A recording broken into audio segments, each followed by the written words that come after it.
Okay, so it's about time I make part two of my walkaway story. I shared with you guys how much I was very much into the left and raised in a liberal town, lefty family, all that stuff, and how I was very much into Obama and banged pots and pans when he won and went downtown and celebrated with people and all that stuff. But, oh, yeah, I can't find my razor because I just moved. But look, I moved into a beautiful, beautiful home.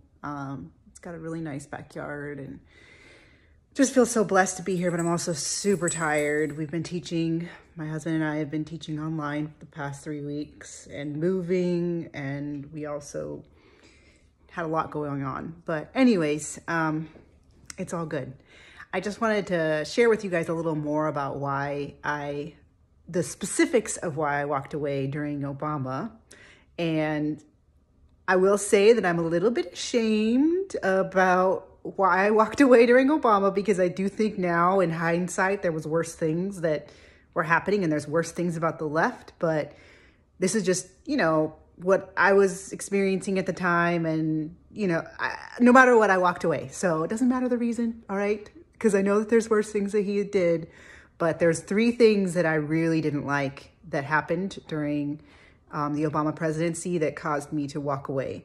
And I mentioned to you guys in my other video that I just think he furthered the Bush agenda. And that actually really helped me to walk away when I realized that they were kind of on the same side, the same team. I mean, some of you might disagree with this, but I really do think they are. And, Bush doesn't support our current president. And they had an agenda going on. I think deep down, they want to destabilize America for a global government, but that's a whole nother video. So one of the first things that really was a red flag for me was I remember Obama promising to overturn the Patriot Act. And if you remember, there was a lot of people upset about it. September 11 happened. Inside job for sure. Anyways, September 11 happened and they took away a bunch of our freedom. As long as they could label us a terrorist, basically we had no rights in America. And I remember being very upset by the Patriot Act and wanting Obama to overturn that. And I remember him saying he would. And then within like a couple years of his presidency, he passed the National Defense, what's it called? National Defense Authorization Act. Joshua, he's got a good memory, I know. Anyways, and it was actually took away more of our liberties and freedom than the Patriot Act. So that was like step 1 red flag for me. I kind of stopped being into him pretty much from that. And then the other one that really bothered me was at the time I was becoming a teacher. I was getting my teaching credential and it was getting my master's of education. This was during Obama's presidency, like 3 years in. And this is when Common Core came out and he was all about it and he pushed for it. And Common Core is a federal power grab of our educational system. And what it did was, it was terrible. I remember reading the Common Core standards and just being like, this is not good, because they were basically taking over the way we as teachers could teach English and math, and they weren't good. They were terrible and forced upon every single state, and you would lose federal funding if you didn't teach Common Core. So I really didn't like that, and we've seen the fruits of Common Core now. Like our kids are performing worse and worse every year under Common Core, and I don't even like saying it. I'm like saying it way too many times.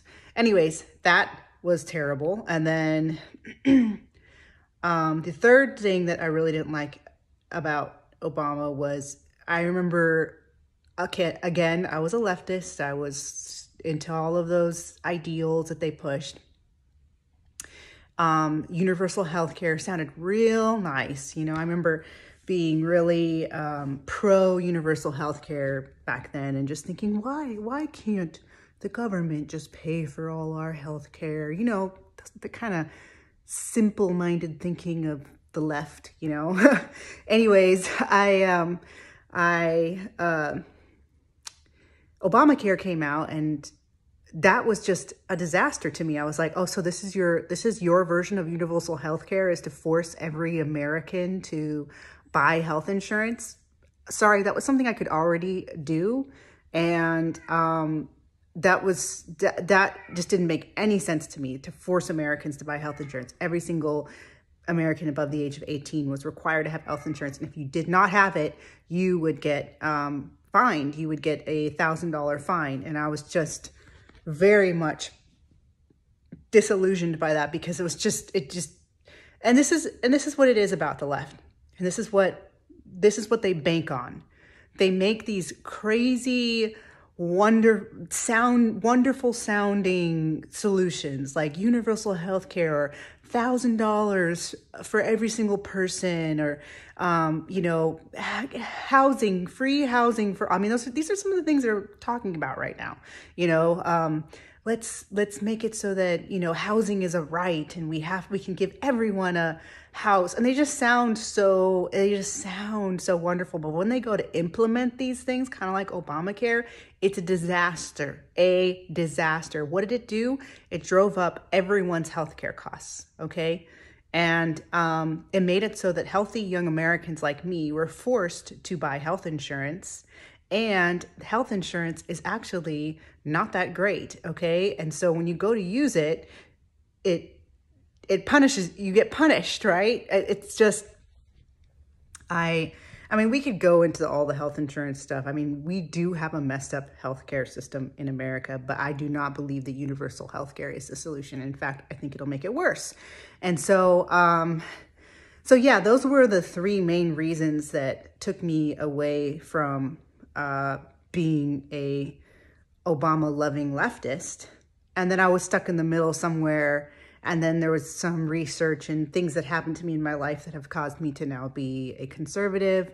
And that's another video. But I just want to really, really emphasize the fact that they love to make these amazing promises, especially to young people, like free education, free college for all, and just these things that just sound wonderful. But when they actually implement them, okay, when they implement them, they do a terrible job. Okay, you guys are going to be voting for two career politicians, Harris and Biden, especially Biden. He's a career politician. What has he really done? Okay, I want you to look at his track record. I want you to look at the things that he has done and how have they actually helped America. I really, the man's not changed. Obviously, he's set in his ways. He's even a little senile now, sadly. Please don't elect a senile president. Thank you. That's step one. And let's look at his track record, and it's full of sinister solutions. So I think it's very, very wise to really think about these choices. When I was younger, I would just literally check the box that said D next to it. I would just check that box because they were for the people. Oh, that was one other thing that happened with Obama. He cut food stamps by a lot. And at the time, I was a lefty. And so I was very much a big fan of the food stamp program. I actually don't have a lot of problems with it now. I actually think that the food stamp program is actually good for our economy. It's not, the end of the world if people are on food stamps, and it's just not something I'm going to argue to stop. There's so many other battles that I'd rather fight. But as a lefty, I felt very much deceived by Obama when he cut the food stamp program. So like I said, they paint this beautiful picture for you guys. Any of you young people that are really into, the Democrats and the leftist stuff, they paint a really beautiful picture to you. It sounds wonderful. It sounds like it's going to solve all of our issues, but they actually don't follow through. And when they do follow through, they do a terrible job, and it doesn't actually help. It hurts. That's what they're great at. They help by hurting. All right. And they have a huge track record of that. I can make a whole video on that, but this video is already almost 10 minutes. Anyways, God bless you guys. God bless America, and don't vote left.